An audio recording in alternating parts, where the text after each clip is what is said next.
Hello বন্ধুরা, আবার আমি এসে গেছি। আজ পেঁপে ঘষে পেঁপে দিয়ে একটা সবজি করব। এরকমভাবে ঘষে নিতে হবে, আর জিনিসটা খুব সুন্দর দেখতে হবে, কেউ বুঝতেই পারবে না যে এটা পেঁপের তরকারি।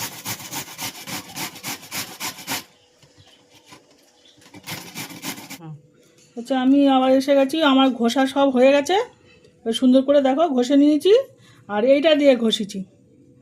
এটা দিয়ে ঘষলে খুব সুন্দর হয়। ঘষনি দিয়ে ঘষে নিলে একদম বোঝাই যাবে না যে এটা কি, লোকে বলবে লাউ।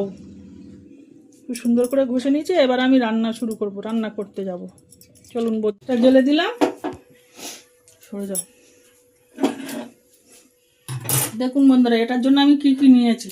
এর জন্য কি কি নিয়েছি, প্রথমে আমি আলু ছোট ছোট করে, যেরকম পোস্ত আলু কাটে ছোট ছোট করে কেটে নিয়েছি। জিরে নিয়েছি, হলুদ নিয়েছি, জিরে গুঁড়ো নিয়েছি, আদা বাটা আর তেজপাতা। শুকনো জিরে আর তেজপাতা ফোড়ন দেবো। তেলটা দিয়ে দেবো।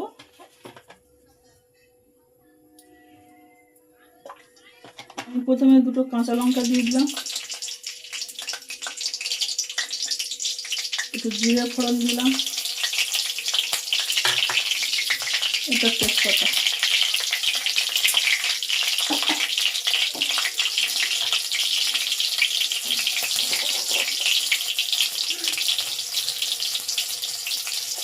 এবার আমি আলুগুলো ছেড়ে দেবো আস্তে আস্তে।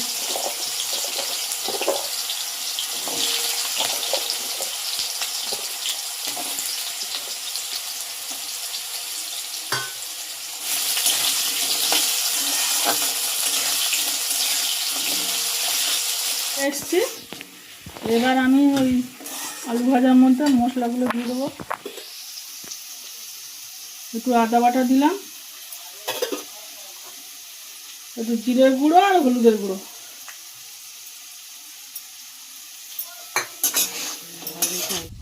একটু গুঁড়ো লঙ্কা দিয়ে দিলাম।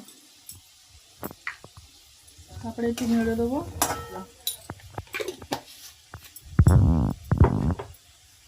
তারপরে একটু নেড়ে দেবো, ভালো করে নেড়ে দেবো। দিয়ে এবার আমি পেঁপেটা দিয়ে দেবো। ভালো করে এটা মিক্সড করে দেবো। আর আমি এসে গেছি, ঢাকনাটা খুলে আমি আবার একটু নেড়ে দেবো। দেখি মিষ্টি হবে, তাহলে খেতে ভালো লাগবে। আপনারা যে যেমন মিষ্টি খাবে তেমন দেবেন, কম মিষ্টিও দিতে পারেন।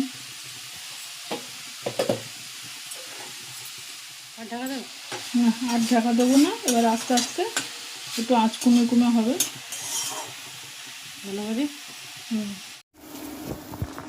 বন্ধুরা, আমি এসে গেছি, আমার রান্না হয়ে গেছে। এবার নামিয়ে নেবো। আপনারা একটু ঘিও দিতে পারেন, আমরা তো ঘি খাই না, ওই জন্য ঘিটা আমরা দিই। একটু মিষ্টি দেবেন। দেখুন, অল্প তেলে কি সুন্দর উপকরণটা হয়েছে। অল্প তেল দিয়েছি এখন।